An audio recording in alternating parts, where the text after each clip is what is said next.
Okay, so we're going to discuss Aristotle's Principle of Non-Contradiction, found in Book 4, Chapters 3 and 4 of his Metaphysics. Aristotle's Principle of Non-Contradiction states that a thing cannot both be and not be at the same time and in the same respect. For example, this cannot both be a square and not be a square at the same time and in the same respect. And you might say, well, that's obvious, of course. And I think most people would agree with you. That's why Aristotle tells us that it's the most certain principle. But other people might try to be clever, and they might say, well, I'm not so sure, Aristotle, that I believe your principle of non-contradiction. Because what if I were to take this square and cut it into a bunch of little pieces?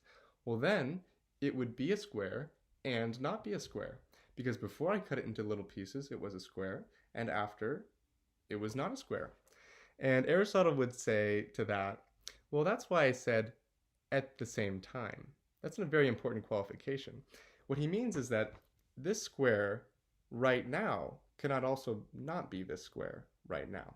And the person might say, well, I guess you're right. The square cannot both be and not be at the same time. But what if I and someone else were both looking at this square at the same time, but I was looking at it from a perspective where I saw this, and the other person was looking at it from a perspective where they saw this?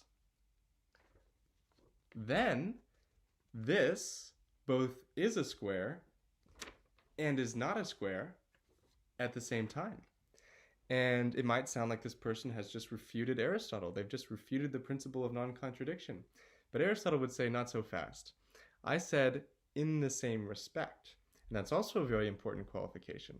When I say the qualification in the same respect, what I mean is that I'm talking about this thing in the same way when I say it is a square and when I say it is not a square. When I say this is a square, I mean this exactly as it appears right now.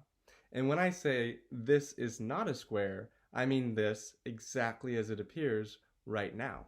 And so if I were to say that both of those statements are true at the same time, now that would be a contradiction. And that is why Aristotle's principle of non-contradiction is certain and can be trusted.